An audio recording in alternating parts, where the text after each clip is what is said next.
अध्याय 3 की आज वीडियो में आपको दो टॉपिक कराए जाएंगे। एक है आपका असंगतता या जैसे बोलते हैं अनिश्चयता, और दूसरा है आपका निषेचन। तो पहला जो टॉपिक लिया जाएगा असंगतता, जिसे अनिश्चयता भी कहते हैं, अनिश्चयता इंग्लिश में से बोलते हैं इम्पैक्टिविटी। और दूसरा जो टॉपिक लिया जाएगा वो निषेचन। निषेचन जिसे फर्टिलाइजेशन कहते हैं। तो पहला जो टॉपिक है असंगतता या अनिश्चयता। देखो शब्दों को अच्छी तरह से देखिए। असंगतता या अनिश्चयता, आप ये कह सकते हो, इसकी जो डेफिनेशन है पहले समझ लीजिए कि कार्यक्षम एवं जननक्षम नर एवं मादा युग्मकों में के मध्य निषेचन में विफलता को असंगतता या अनिश्चयता कहते हैं। तो इसकी डेफिनेशन होगी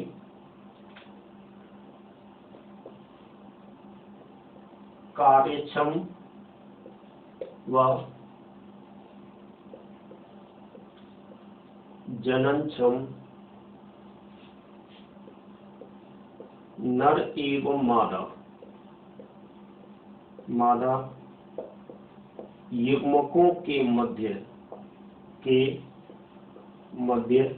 निषेचन में विफलता,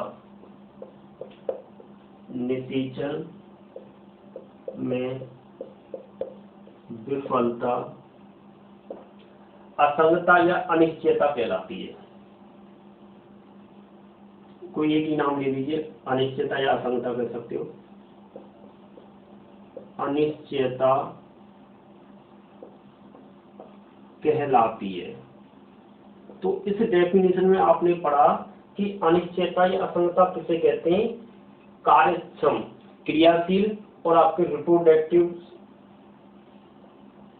रिप्रोडक्टिव यानी जननक्षम नर एवं मादा युग्मकों के नर एवं मादा के जो युग्मक होते हैं उनके मध्य में निषेचन में विफलता को ही अनिश्चयता कहते हैं। यहाँ पे इस पे अंडरलाइन कर दीजिए कि असंगतता किसे या अनिश्चयता किसे कहते हैं। तो आप ये समझना, एक वर्ड ध्यान रखना कि निषेचन में विफलता। तो आप डेफिनेशन बना सकते हो कि नर एवं मादा युग्मकों के मध्य में जो निषेचन होता है उसमें विफलता हो जाती है, अनिश्चयता या असंगतता कहलाती है। अब अनिश्चयता जो होती है वो आपकी दो प्रकार की होती है।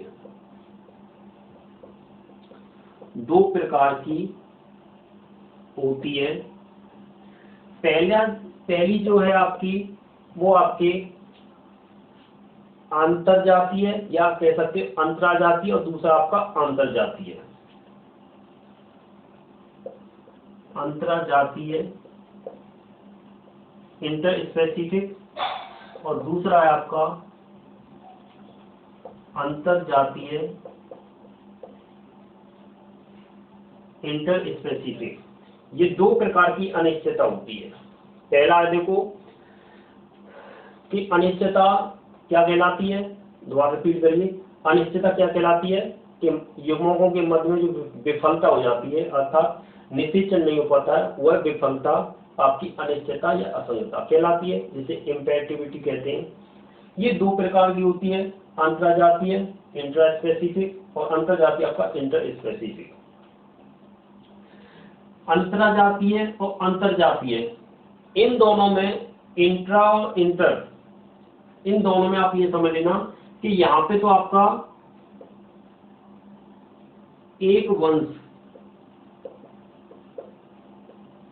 की दो जातियों के मध्य में विफलता होगी, और यहाँ पर एक जाति के दो सदस्यों में विफलता होती है। मैं अभी थोड़ा यहाँ पे शॉर्ट में लिखा रहा हूँ, मैं डेफिनेशन लिखा दूंगा बाद में। आप तो सिर्फ इतना ध्यान रखिए कि आपकी जो डेफिनेशन जो कराई जाती है, जो आपकी हेडिंग डाली जा रही है, उसका अर्थ क्या होता है, अर्थ निकालिए। डेफिनेशन तो क्या है कि आप कैसे भी बना सकते हो, किताबों अलग अलग है। असंगतता अनिश्चयता, निषेचन में विफलता, उसे असंगतता या अनिश्चयता कहते हैं। ये कितने प्रकार की होती है? दो प्रकार की, अंतरजातीय इंट्रा स्पेसिफिक अंतरजातीय आपका इंटर स्पेसिफिक। अब यहाँ पे आप पहली ये वाली उठा लीजिए अंतरजातीय, जैसे इंट्रा स्पेसिफिक कहते हैं।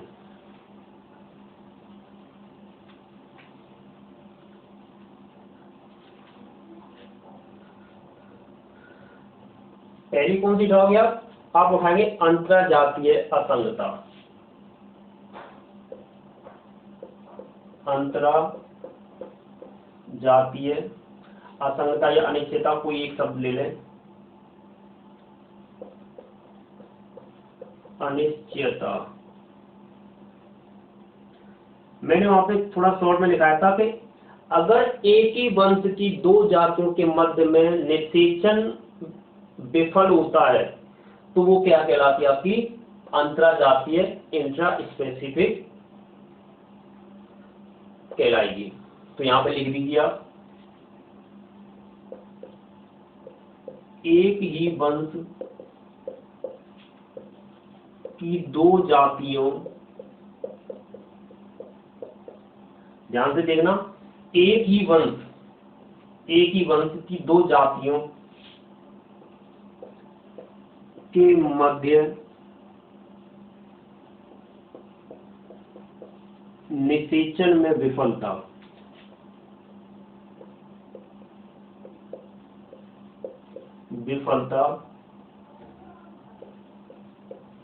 अंतरजातीय अनिश्चयता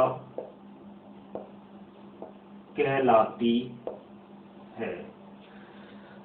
अंतरजातीय अनिश्चितता क्या कहलाती है कि एक ही वंश की दो जातियों के मध्य निषेचन में विफलता अंतरजातीय अनिश्चितता कहलाती है। इसका एग्जाम्पल है ब्रैसिका कंप्रेटिस और आपकी ब्रैसिका रापा। ये दोनों एक ही वंश की दो भिन्न भिन्न जातियां हैं और इनों के मध्य में जो निषेचन विफल हो जाता है वो कहलाता है आपका अंतरजातीय अनिश्चयता। पहला क्लियर होगा आपका अंतरजातीय इंट्रा स्पेसिफिक हो गया। अब दूसरा आपका अंतरजातीय अनिश्चयता।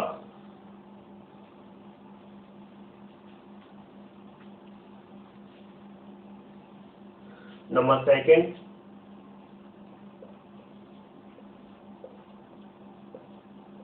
अंतरजातीय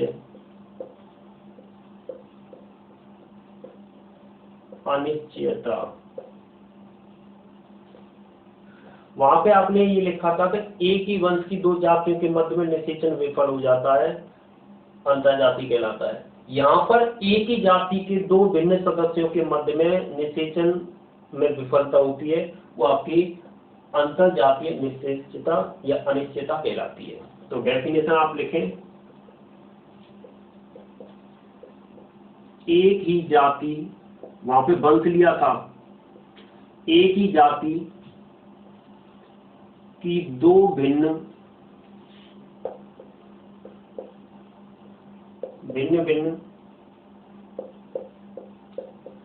सदस्यों के मध्य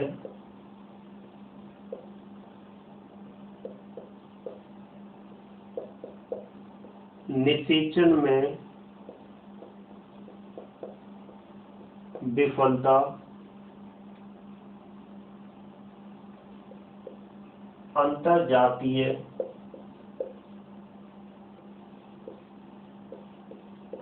अनिश्चयता कहलाती है।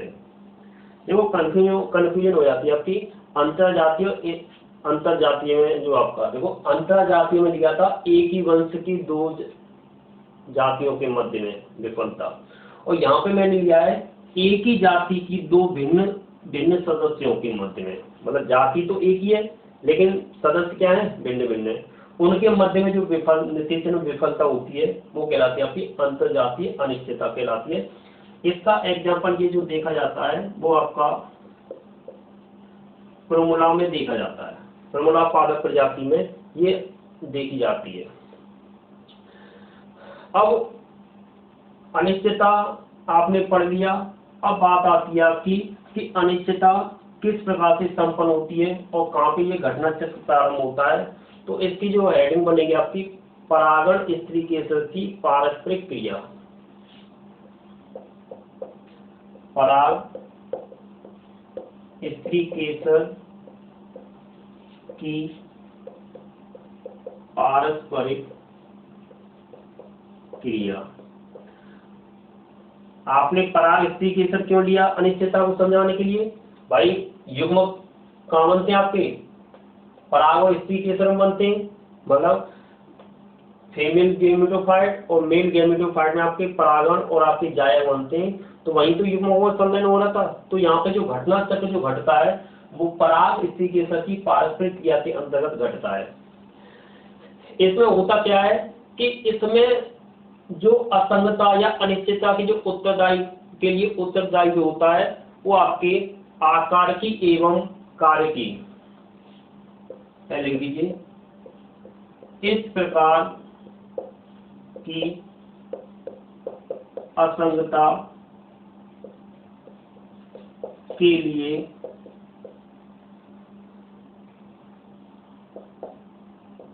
आकार की व कार्य की, क्या लिया? आकार की एवं कार्य की जैसी क्रियाएं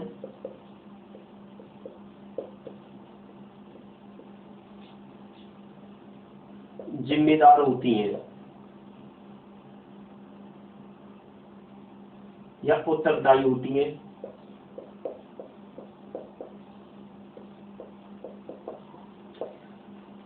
आप इसे ऐसे समझ सकते हो कि अनिश्चितता किस प्रकार से उत्पन्न हो रही है। तो देखो स्त्री केसर और आपके परागकोश में इनकी कुछ आकार की, स्ट्रक्चरल और आपकी कार्य की यानी फिजियोलॉजिकल कुछ ऐसी असमानताएं होती हैं जिसके द्वारा आपका क्या होता है, निषेचन क्या होता है, विफल हो जाता है। और ये जो आपकी आकार की और जो कार्य की है ये जो निर्भर होती हैं वो आपकी ये युग्म विकल्पी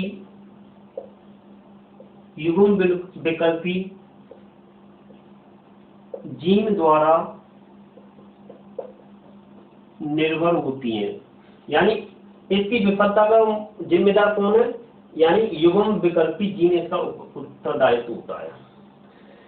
जब परागण और स्त्री केसर में जब युग्मकों का आदान प्रदान होता है, परागण क्रिया जब होती है तो परागण क्या पहुंचे आपके स्त्री केसर पे। तो या तो परागनलिका की कुछ आकार की, आप कह सकते हैं परागनलिका की आकार की में कुछ भिन्नता पाई जा सकती है, या फिर आपकी बस्तिका में कुछ भिन्नता पाई जाती है जो आकार की रूप से या कार्य की रूप से उस जीव को क्या करती है, उस क्रिया को क्या करती है, निषेचन में विफलता के लिए उत्तरदायी करती है। तो यहाँ पर जो निषेचन की विफलता जो होती है वो अधिकांश रूप से आपका युग्मोद्भेदीय, अर्थात आप कह सकते हो कि नर युग्मोद्भेद प्राथमिक रूप से उत्तरदायी होता है। नर युग्मोद्भेद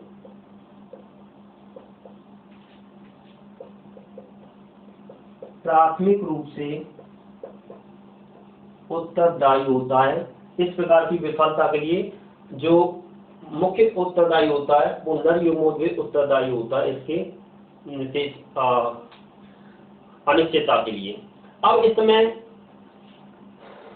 ये जो क्रिया होती है परागण जो स्त्री केसर की पारस्परिक क्रिया जो होती है, अनिश्चितता जो उत्पन्न हो जाती है, निषेचन में जो विफलता उत्पन्न हो जाती है, इसके क्या क्या इफेक्ट या क्या क्या कारण उत्पन्न होते हैं। तो वो देखिए कौन कौन से इफेक्ट होते हैं। आप ये कह सकते हो अनिश्चितता के प्रभाव।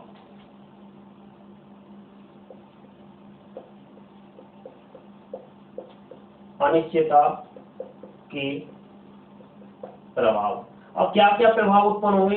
पहला जो प्रभाव है जो इसमें दिया है कि परागकणों का अंकुरण नहीं हो पाता है। परागकणों का अंकुरण कहाँ होता है? आपकी पिछली वीडियो में बताया था कि जब परागण माध्यम के द्वारा या किसी भी माध्यम के द्वारा बस्तिकाग्र पर पहुंचते हैं तो वहां पर अंकुरित होते हैं। तो यहाँ पर क्या होते हैं, अंकुरण नहीं हो पाता है। पहला प्रभाव है। परागकणों का अंकुरण नहीं हो पाता।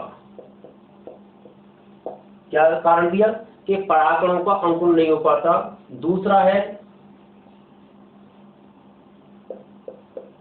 पराग नलिका की वृद्धि नहीं होती है, यानी जब अंकुरण नहीं होगा तो पराग नलिका की वृद्धि स्वतः ही नहीं होगी।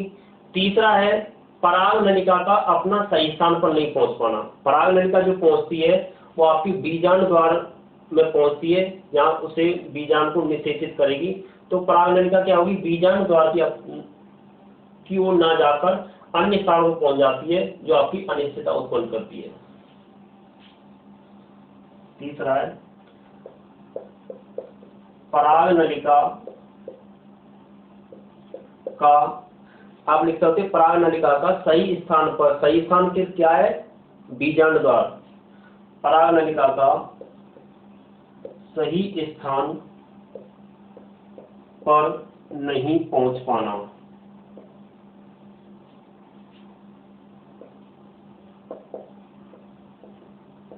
पराग नलिका अपने सही स्थान अर्थात बीजांड पर नहीं पहुंचती है। और दूसरा है पराग नलिका वर्तिका में ही फट जाती है।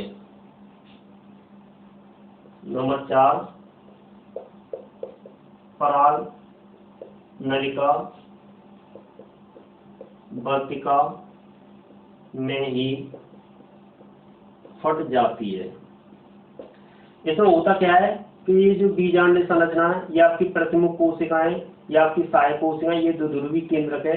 जब पराग नलिका जो ये पहुंचती है आपकी बीजांड द्वार में पहुंचती है, तो यहाँ पे बीजांड द्वार में ना पहुंचकर वो किसी मार्ग में यहाँ क्या हो जाती है, फट जाती है। जैसे क्या है, बीजांड को नहीं पहुंच पाता है, तो यहाँ पे लिख दिया है पराग नलिका वर्तिका में ही फट जाती है।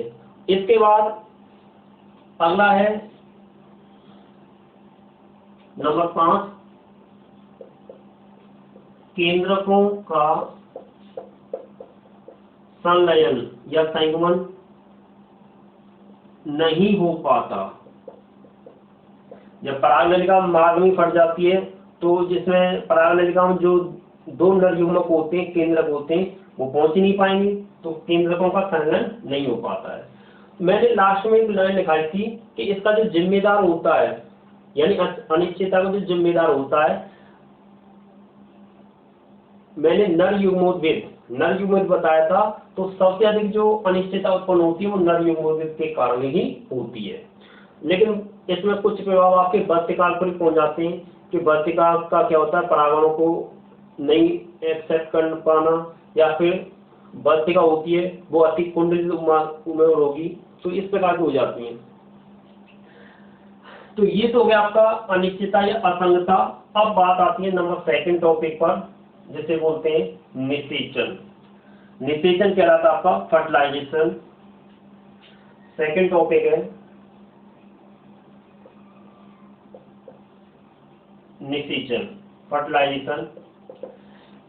निषेचन की जो सटीक परिभाषा जो बनती है वो ये बनती है कि नर एवं मादा युग्मकों का संलयन ही निषेचन कहलाता है।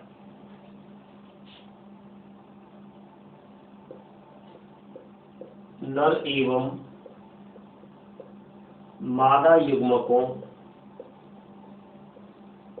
का संलयन ही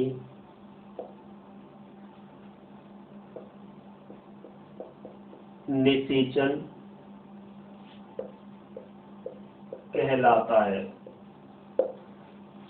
एक लाइन में डेफिनेशन है, एकदम साफ डेफिनेशन है, नर एवं मादा युग्मकों का संलयन या संबंध ही निषेचन कहलाता है। नर एवं मादा क्या होते हैं, आपके बीजांड और पुंमक। इनका आपस में संबंध या आपस में जुड़ नहीं पाते, निषेचन कहलाता है। अब निषेचन की जो खोज सबसे पहले की थी वो आपके स्ट्रॉस बर्जर नामक वैज्ञानिक ने 1884 ईस्वी में लिलियम पारस पर की थी।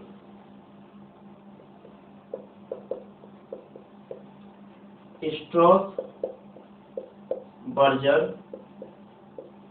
1884 में लिलियम पादप पर की। निषेचन क्या कहलाता है? नर एवं मादा युग्मकों का संलयन ही निषेचन कहलाता है। इसकी जो खोज सबसे पहले की थी वो स्ट्रॉसबर्गर ने लिलियम नामक पादप पर की थी। अब ये तो हो गया आपका निषेचन। अब निषेचन के जो उपरांत जो होता है आपका परागणों का अंकुरण एवं परागनलिका की वृद्धि।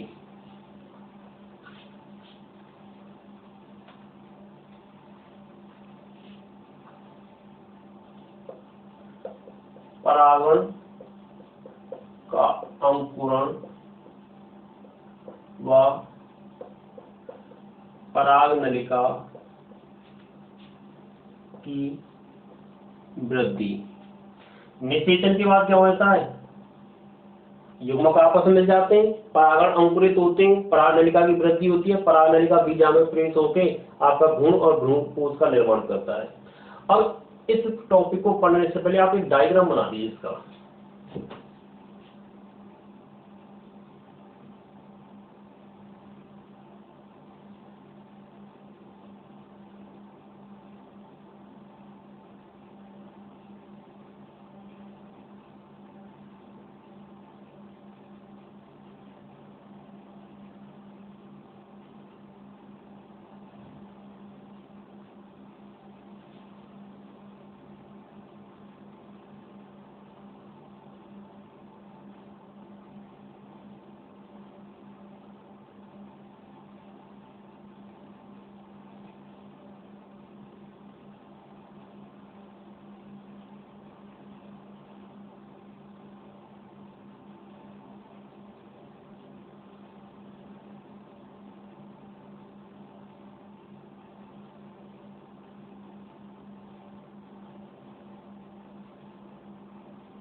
देखो आपने हेडिंग डाल थी परागकण का अंकुरण और परागनलिका की वृद्धि।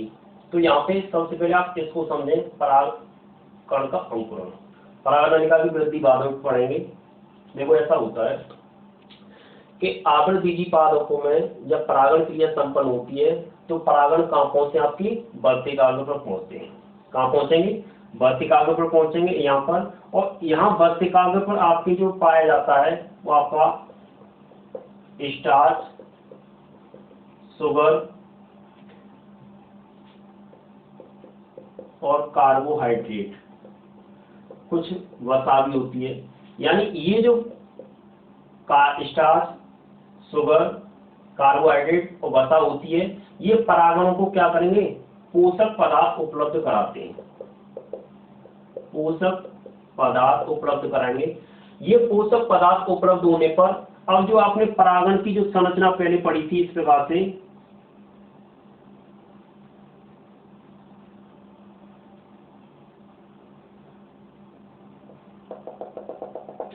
ये परागण की जो संरचना पढ़ी थी, इसमें परागण के दो मैंने परत बताई थी। बाहरी जो परत थी वो आपकी एक्साइन और अंदर की जो परत थी आपकी इंटाइन। अंतःचोल और बाह्यचोल, ये दो बताए थे मैंने पिछली वीडियो में। अब जैसे ये पोषक पदार्थ परागणों को मिलते हैं तो इसमें जो अंतःचोल इंटाइन क्या होता है? अंतःचोल परागनलिका, अंतःचोल किसमें परिवर्तित हो जाता है? अंतःचोल परागनलिका का निर्माण करने लगता है। जैसे इन्हें स्टार्च, कार्बोहाइड्रेट, वसा इत्यादि पोषक पदार्थ मिलते हैं वर्तिकाग्र पर, तो परागण अंकुरित होकर और इनका परागणों का अंतःचूल होता है वो पराग नलिका का निर्माण करता है। ये आपकी परागण की एक पराग नलिका बनती है, ये पराग नलिका बनती है। अब अधिकांश पादपों में जो पराग नलिका होती है वो एक पराग नली होती है, एक पराग नली है। मतलब अधिकांश जो आवृतबीजी के जो पादप होते हैं उसमें जो परागण के अंकुरण की जो अंकुरण होता है वो एक पराग नली होती है अधिकांश में। किंतु कुछ ऐसी फैमिली होती है जिसमें पराग नलिका आपकी एक से अधिक बनती है, जैसे कुकुरबिटा और आपके मालवेसी, ये दो कुल है जिसमें पराग नलिका होती है बहु पराग नलिका बनती है। मतलब एक से अधिक पराग नलिका बनती है। जैसे मान लीजिए ये आपका पराग नलिका एक प्रकार बनी तो इससे एक से अधिक पराग नलिका बनती है और अंत में एक ही क्रियाशील मतलब एक ही पराग नलिका वृद्धि करती है, बाकी क्या होती है अपराशित हो जाती है, कुछ समय बाद विलुप्त हो जाती है। तो कुकुरबिटा और मालवेसी में जो पराग नलिका बनती है वो बहु पराग नलिका होती है, किंतु अंतिम में आपकी एक ही पराग नलिका बन जाती है। अब पराग नलिका की जो वृद्धि है, जैसे आपके परागण की पराग नलिका जो वृद्धि करती है वो वृद्धि करके आपके इस प्रकार से बीजाणु द्वार में पहुंचती है। यहाँ बीजाणु द्वार में पहुंचेगी तो बीजाणु की ये आपकी यहाँ पे लिख दीजिए, ये प्रतिमुख कोशिका होती हैं, प्रतिमुख कोशिका, ये आपका द्विध्रुवी केंद्रक और ये आपका सहायक कोशिका और ये आपकी अंड कोशिका। तो पराग नलिका में दो नर युग्मक होते हैं, एक नर युग्मक क्या करते हैं आपका ये अंड कोशिका,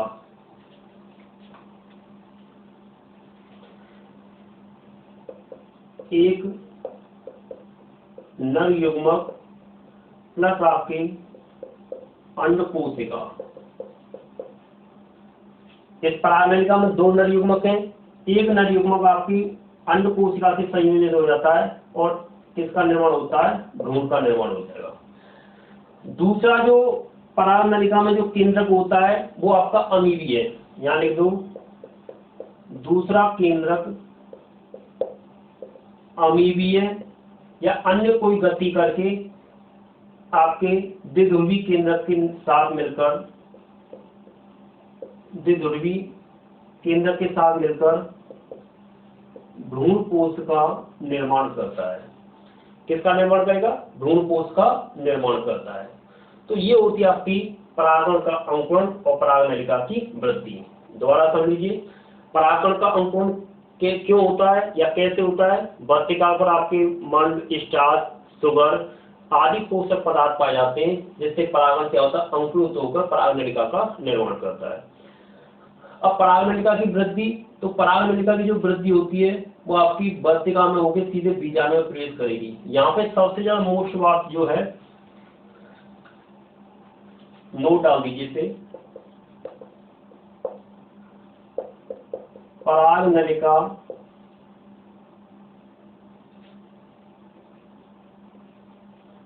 की लंबाई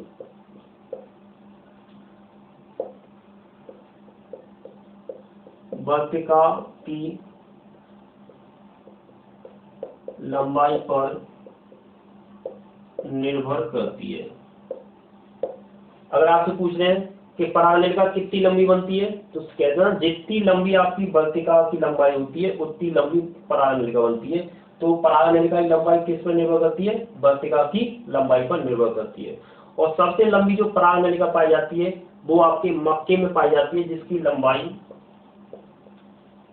मक्का 450 mm होती है। ये सबसे अधिक होती है किसमें, मक्के में 450 mm होती है। अब बात आती है कि जो पराग नलिका जो बीजाणु में प्रवेश करती है वो कितने प्रकार से प्रवेश करती है।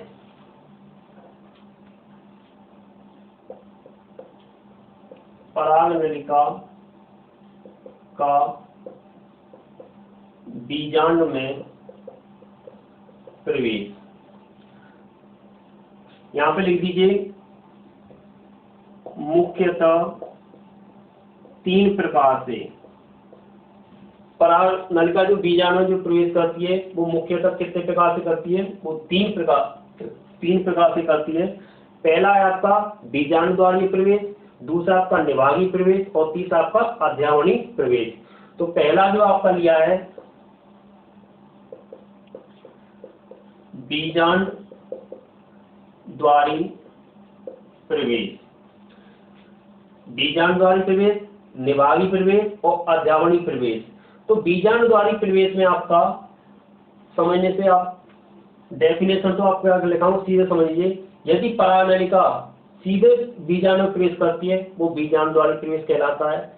निभागी प्रवेश, पराग नलिका निभाग के संपर्क में होकर बीजाणु में प्रवेश करती है वो निभागी प्रवेश कहलाता है। और तीसरा आपका अध्यावनी प्रवेश, तो जो आपका बीजाणु होती है उसकी किसी भी सतह को स्पर्श करते हुए बीजाणु में प्रवेश करती है वो आपका अध्यावनी प्रवेश होगा। इसका डायग्राम समझ लीजिए। डायग्राम के हिसाब से मैं आपको ये समझा दूंगा।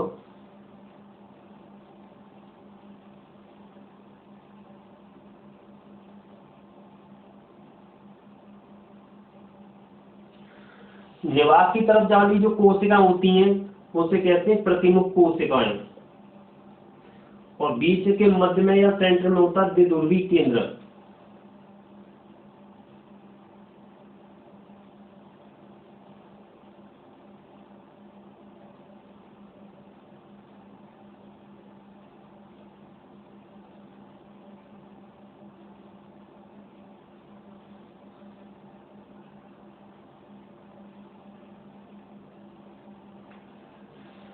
जैसे बीजाणु द्वारी प्रवेश, तो यहाँ पे क्या होगा कि पराग नलिका जो होती है वो इस प्रकार से बीजाणु में प्रवेश करके ये बीजाणु द्वार में प्रवेश करेगी। बीजाणु द्वार में अधिकांश पादप, इसका एग्जाम्पल है अधिकांश पादप, यानी जितने भी अधिकांश पादप होते हैं उसमें आपका बीजाणु द्वारी प्रवेश से पराग नलिका प्रवेश करती है। दूसरी जो हेडिंग आपकी निभागी प्रवेश। अब निभाग कौन सा है? निभाग ये है, तो एक ही डायग्राम में समझ लेंगे आप। जैसे अब इसे हटा दीजिए। इसमें क्या होता है कि ये पराग नलिका होती है, निभाग को स्पर्श करते इस प्रकार से चल के कहाँ प्रवेश करती है? बीजाणु द्वार में प्रवेश करती है। इसका निभागी प्रवेश में आपका कैजुराइना,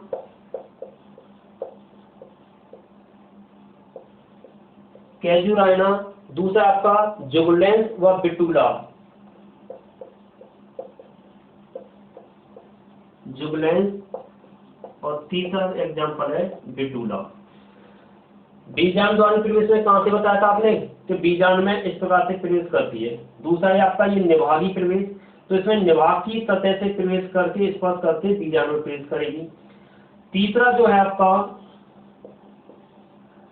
अध्यावरणी प्रवेश। अब इसको पराग नलिका को यहां से हटा दीजिए। तो अब इसमें क्या कह रहा है? अध्यावरणी प्रवेश। तो अध्यावरण आपका ये पराग नलिका है, और अध्यावरण में आपका यहाँ से संपर्क करके या इससे सतह पर स्पर्श करके बीजाणु द्वार में प्रवेश करती है। यह कह रहा था आपका अध्यावरणी प्रवेश, या आपके कुकुरबिटा और पॉपुलस में होता है।